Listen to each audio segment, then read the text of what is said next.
Welcome to the second episode of my still nameless series. Today I am going to show you my home gym.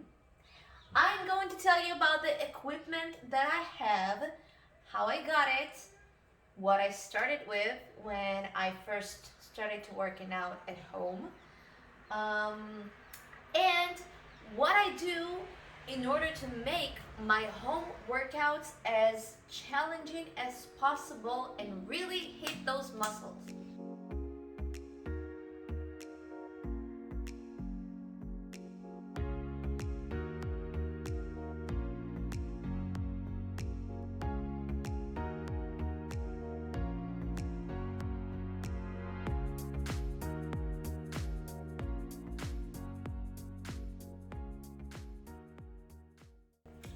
So here in Israel, we are still in a lockdown slash quarantine slash I don't know how to call it anymore, and the gyms are closed. Now this whole lockdown situation turned out to be really beneficial to me because prior to this whole quarantine thing, I had a break of about a year from working out. Now, you want to hear something funny? This whole year that I didn't work out, I was a gym manager. Yeah, I managed a gym.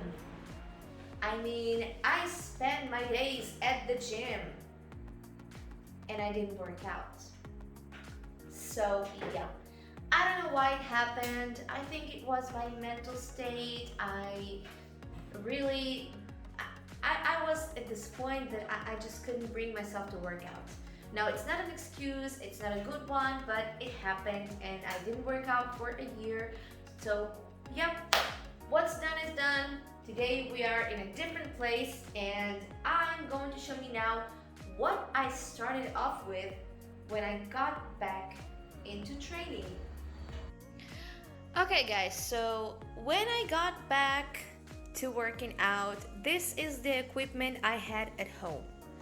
I had these 3-kilo dumbbells, which I had for quite some time now. I had these ankle weights, which supposed to be like a kilo, but they're not. They're about 700 grams each. And I had this mat. Now, I could only do so much with this stuff. When I was doing like leg workouts, in order to make the exercises a little bit heavier, I was like putting both of them on one leg and doing the exercise unilateral. I was doing a lot of reps, a lot of sets, because this is all I could do, and it's actually not that bad because I knew that I had to regain my technique, and a lot of reps and a lot of sets is a very good way to learn to do the exercise the right way. Next thing I got was this bike, okay? So I just saw an ad on the internet of someone who sold it for 200 shekels. It was just when the lockdown started. I took the car that I got from my work and I've gone away and took it and bought it, and I was so happy because now I had a cardio equipment and not just the tiny weights. Next thing I got was these items.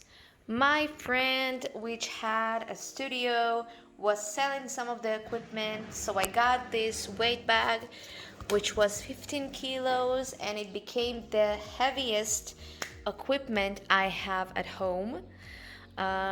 It allowed me to do squats, lunges with a little more weight, and I was so happy about it. Also hip thrusts. I got these dumbbells, which are 5 kilos, and that was also weird because they're heavier than the ones I got. And I got the kettlebell, 8 kilos. I also got some booty band, but yeah, it already broke since then. Hello, kitty. Hello. Hello. You're always in the frame. Yeah, they are. They are in the frame sometimes. I love you guys. So Now I was upgraded in my home gym and I had some more weights. The workouts start to be a little more challenging and I really loved it. I was so pleased. Now this pretty little thing, which is not so little and is really heavy, I got it for free. Yes, this and the rowing machine. Now, I don't use the rowing machine as much as I use the elliptical, which I love very much. So there is a site here in Israel in which people post things they want to give away, and you can give away stuff that you don't need for free. And there was this girl up north that gave both of them away, the rowing machine and the elliptical, and I was so stoked. I sent her a message. I was so happy to hear from her. I called my brother and we just gone with my car and took them both. It was so great. I was so happy.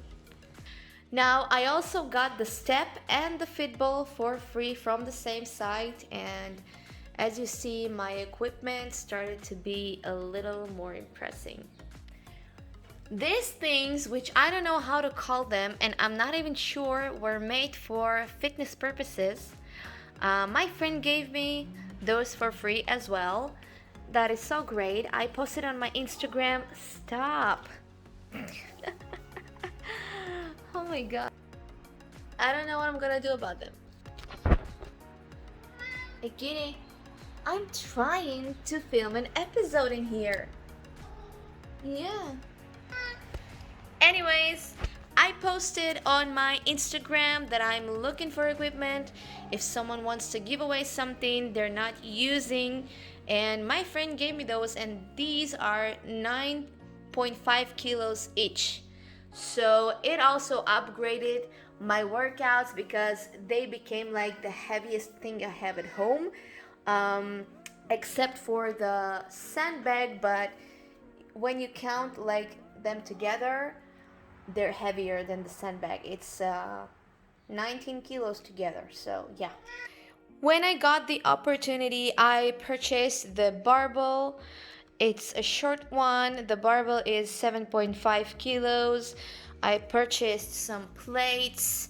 There are no plates or any weights available on stores here in Israel. We have nothing left really. And I also bought this band. I bought these booty bands. I'm gonna show you. Yeah, well, it's a set of 5 booty bands, but I honestly only use the black one. I don't really use the others. I am also a little afraid of bands because they have this is coming again. Yeah, I was gonna say that I'm a little afraid of bands because they tend to break while I'm doing the exercise, and it already happened to me a few times. So yeah, that's why I'm using the heavy one, because I'm afraid of the light ones. I don't know. They feel like they're not. I don't know. I'm afraid. So I also have some other stuff in here. I have these 2 kilo ankle weights, but one of them has a tear, so you know the stuff it all comes out. So I'm gonna have to buy new ones whenever I have the chance. I have the ab wheel that I don't use because I don't train abs. I don't really know why I bought it. I have this type of band that I rarely use. I have some jump ropes that I don't like at all, but I have them in case I would want to do some HIIT workout. Yeah, and I use the wooden sticks sometimes with the band together. When I do some exercises like pullovers and stuff like that, I use the band as the cable and the sticks as the the bar that I'm holding. So this is my gym.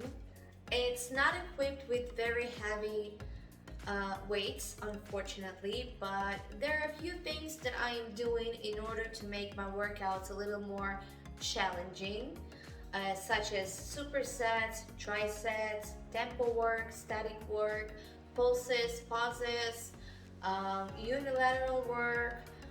There are a lot of things that you can do, and in order to make lightweight feel heavy. And the most important thing really is the muscle-mind connection, which is something I have learned while working out at home with the light weights. If I was still working out at the gym, I don't think I would be able to achieve this level of focusing on the right muscle and really hitting the muscles that I want to feel and target. Because when I was at the gym, I was really like pressuring myself into adding more weights and more weights, and somehow along the way I think I lost the ability to really do the exercises efficiently. Because when you do a booty exercise but there are so many other muscles that are working and you barely feel the glutes, you're not doing a great job. And it happened to me at the gym, and if I hadn't had the opportunity to work with light weights like now, I don't think I would be able to understand the importance of it, of the muscle-mind connection. So yeah, I'm really glad it happened. But on that note, I have to say that I still really miss the gym, and I feel that I need the gym already. But until it's a possibility, we're gonna work with what we have. So this is what I have, this is my equipment, and now let's go to the second topic. Hi guys! So welcome to the second part of today's episode. I chose to talk to you today about my first and so far only show in bikini division. I will tell you why I chose to do it, where, when, how. I'll tell you a bit about my feelings during the prep and the show day, and I'm gonna tell you what I would have done differently if I knew what I know today, and if I knew that I'm gonna want to make something out of it. So my first competition was about 4 years ago, I think. Almost, yeah, it was in 2017.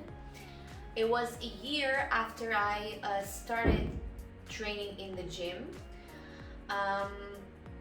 And yes, so I was really obsessed at this point with the workouts. I was training most of the time 7 days a week, and the coaches in the gym, which were my friends too, they noticed that I really love it and I was training really good. I mean, I was always very interested in new exercises, techniques. I always asked questions, I always wanted to learn, so they noticed it, and at some point they kind of like, threw this question at me like, so when are you going to compete? I never really thought about it before because this whole thing with the gym, it was new to me. I was again training for a year, so kind of a rookie, and I never experienced a diet before. I was only working out. I never had gone to a nutritionist. I never knew what a diet program is and how to do it. I was like only focusing on the training part of the deal. So at that point of my life, I just lost a job. I didn't really know what I'm gonna do. I had to move back with my parents because I knew that I cannot afford live on my own and pay rent. So I was kind of like in a crossroads in my life, and I thought to myself, you know what? I'm really bored right now, so why not? Let's compete. That is the way I actually decided that I'm going to compete in bodybuilding. It was very spontaneous. I had 3 months exactly to prep with, again, no background whatsoever in prepping, dieting, or training for bodybuilding. I was only training in a gym, like for a lifestyle. Um, and I also said to myself that I'm doing it as a one-time experience, something that I want to know, I want to do, I want to tell that okay, I did that, it was fun, and that's it. So that is the way I decided I'm going to compete.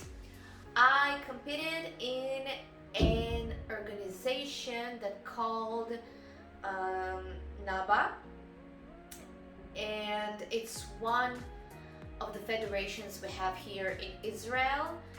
Um, yeah, so this is the one that I prepped for. As I said, I had exactly 3 months, so my diet was pretty extreme right from the start because my starting point was not lean at all. I had a lot of fat mass.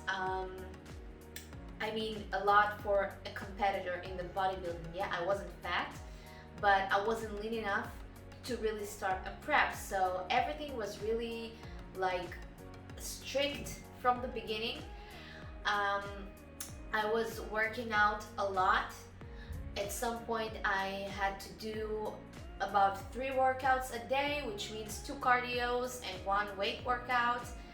Um, During the prep, I found a new job and it was very demanding. I was working almost every day for 12 hours. So that was pretty crazy.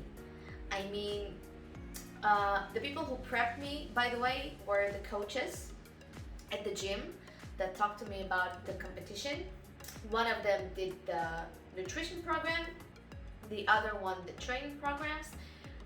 We didn't know anything about bodybuilding, none of us. It was like an experiment we decided to do together. So really I didn't have like a professional prep or anything. It was really like, I was just going with the flow, like, yeah, let's try it, let's see what will happen. But I was really happy during the prep, even though it was very hard. I was sleep deprived, I was food deprived. As I said, I was working long hours. I was waking up at 4 a.m., doing an hour of cardio, getting back home, getting ready to do the work. And then after 12 hours of work, I would go straight to the gym, do my weight training, and after that, another hour of cardio. So you can imagine how tired I was. I was getting back home at midnight and I was prepping food for the next day because I had to. I had no choice.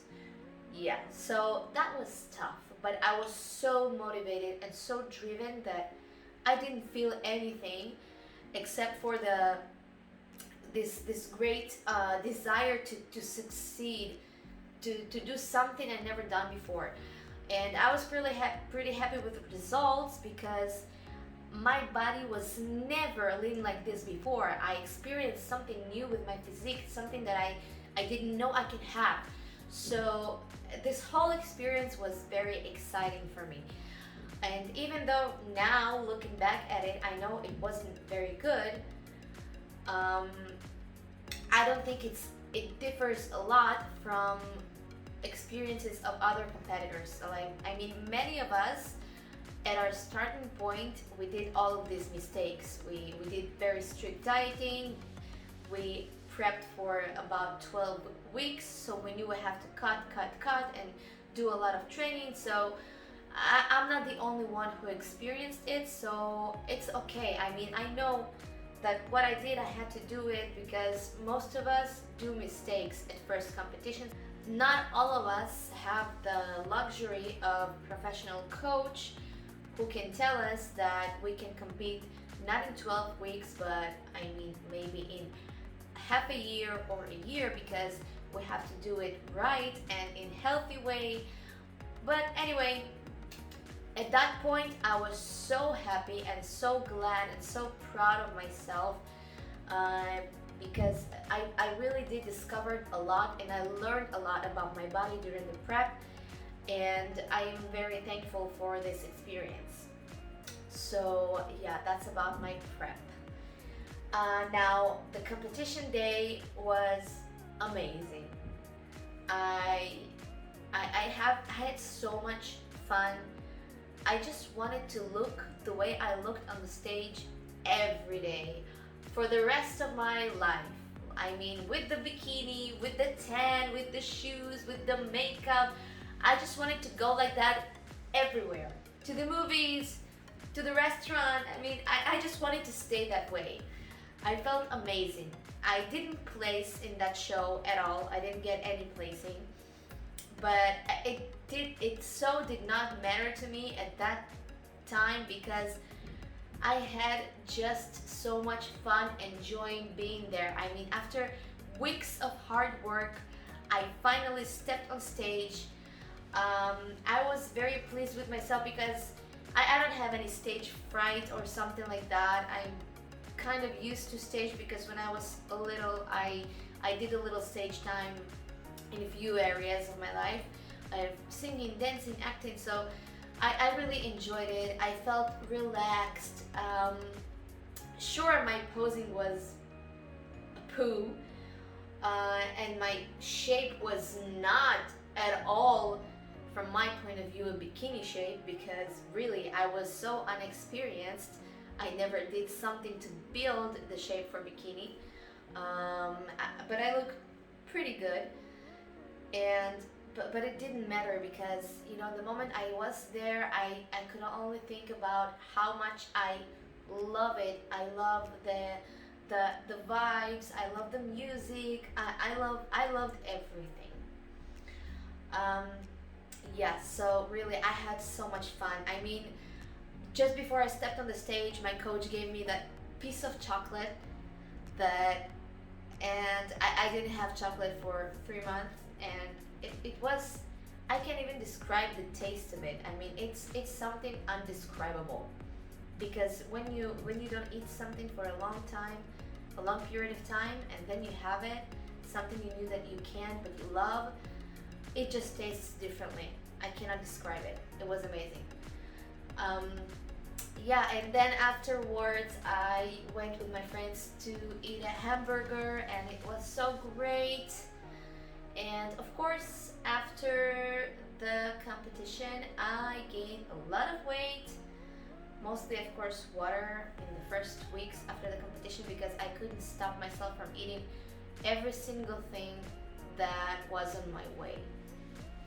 And that leads us to the point of what I would have done differently if I knew that I was going to fall in love with the competition and I would really want to do something in my life with this field of bodybuilding and bikini division. So I'll tell you, first of all, if I knew back then that I want to make something serious out of it, I would really look for a professional coach that did preps before and did prep bikini competitors, and someone who would really look at me and tell me if I can be ready on time for that specific competition, or maybe if I really want to be a bikini competitor, I should take more time. Because you see, the prep that I had, it was really strict, it was really unhealthy, and I know that there are better ways to prep for competitions. I know it, I see it in other professional athletes from the bikini division, and how they prep and how they train and how they eat. So I know that I could have done much better if someone would have told me that you should take a little more time. Okay, we should first get to some point of lean body mass. Okay, we should build the right proportions for your division first, and then we should cut in a smart way, to really lead you to the point that you can step on stage and look lean enough but also healthy enough, with the right shape that the division requires, the X shape, the V shape, whatever you call it, the sandglass or whatever. And you see, it takes more time. It's not something that you can just build spontaneously in 12 weeks.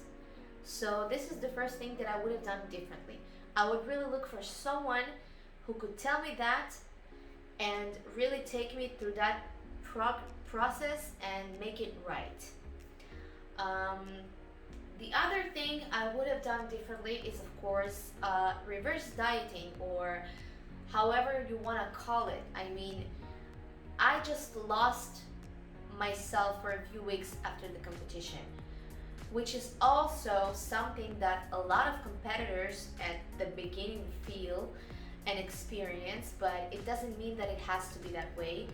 And I'm sure that if I had professional guidance, then I would have done things differently, and I wouldn't have to gain all that unnecessary weight and really go through unhealthy food issues, because it is really unhealthy. You see, you experience yourself in this goddess-like body this at the moment you are on the stage, and on the one hand you really want it, you want to maintain this shape even though you know it's impossible, but you also crave everything you were restricted from for weeks.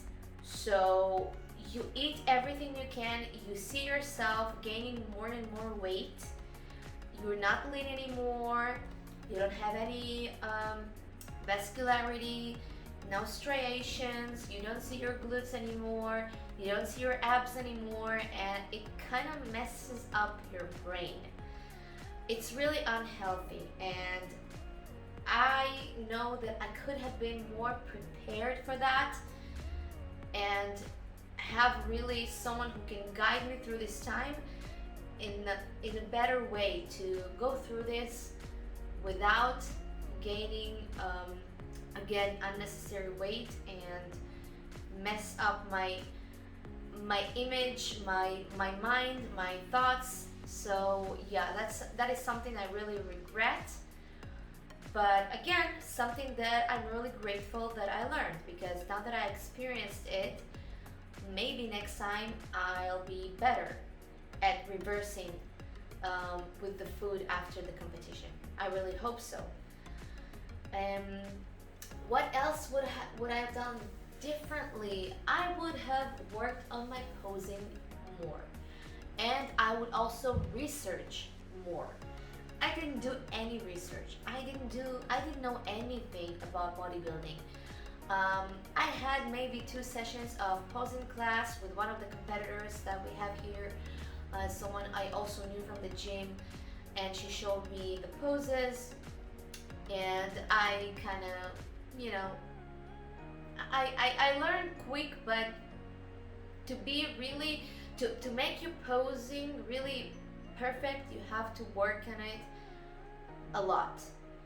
And I think I didn't take it as seriously as I should have, and then again, I guess it's because I only wanted to do the competition once, so I practiced posing, but I think not enough, and I didn't research enough and didn't look for videos and examples of other posing enough. And now I'm always trying to stay on track with that. I always watch the shows, the competitions, what changes we have in the posing, in the big federations, out of Israel, where this field of bodybuilding is really developed, and I am practicing posing all the time. Even though I don't have any competition in mind right now, I do posing sessions because it is really important. It's not something that you can build overnight. It's something that you have to work on, and you can see in someone on the stage if they really worked on the posing, because the body feels more natural and you have a flow with all the poses and transitions between poses.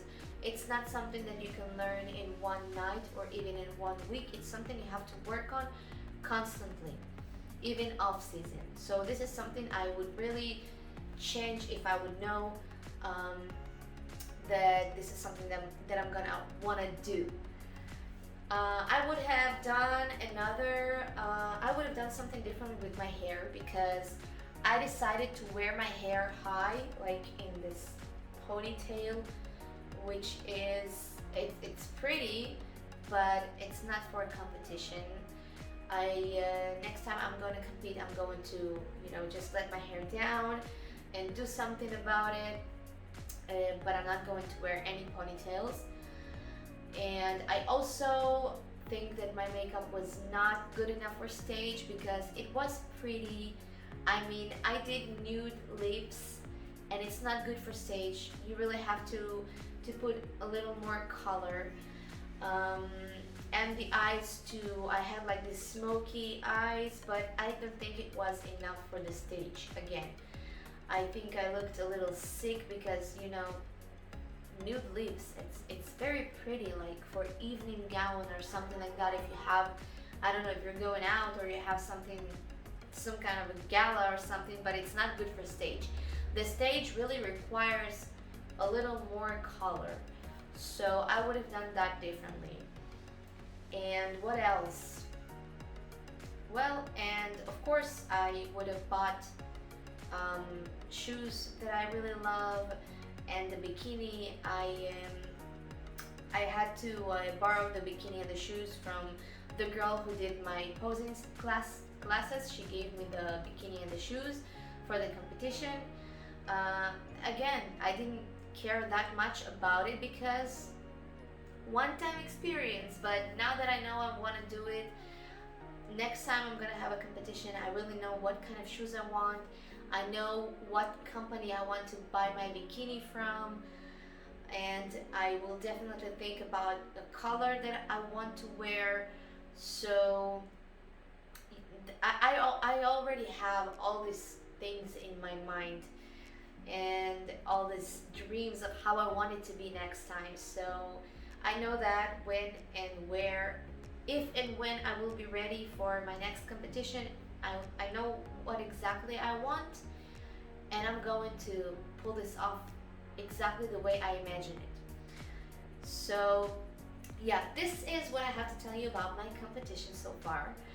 And I already did put on my 2021 calendar that I have on my wall, which I will show you in some of the next episodes.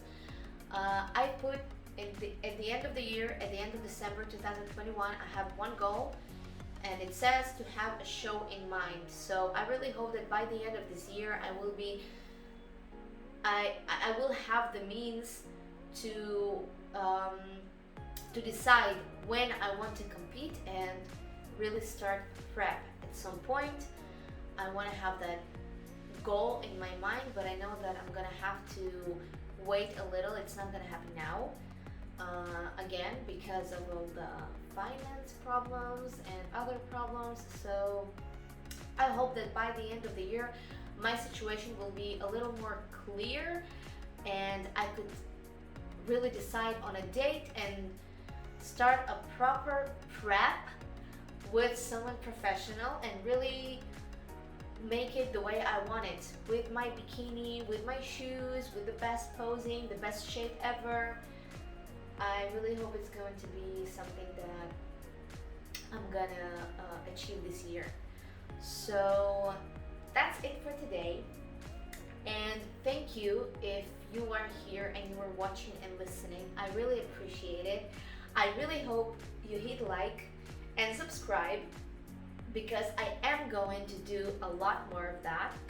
I think that for the next episode, I am going to show you a day in life of how my day looks, what I do, and I will put one of my home workouts, and I'll show you how I use the equipment that I showed you today, what I do with it. And yeah, so thank you so much again for being here. And I just wanted to say something because I know that some of you wrote to me that the sound was not best on the previous episode, and I know that sometimes I have like these background noises, and I know that I am not on point with this whole filming and editing thing, because first of all, I'm a rookie in that, and second of all, I'm really not trying to make this big production. It really is like a vlog slash, I don't know, it's just a story that I want to tell. So I want you to see the things the way they are, and this is the equipment that I have, and this is the surroundings that I have. And I know that sometimes the sound will not be the best, and maybe the quality of the video will not be the best, and maybe my editing is not professional, but you know, this is me, this is what I got. I work with what I got, and again, I just want to tell my story, and whoever wants to listen to it, I hope he'll be okay with with everything the way it is.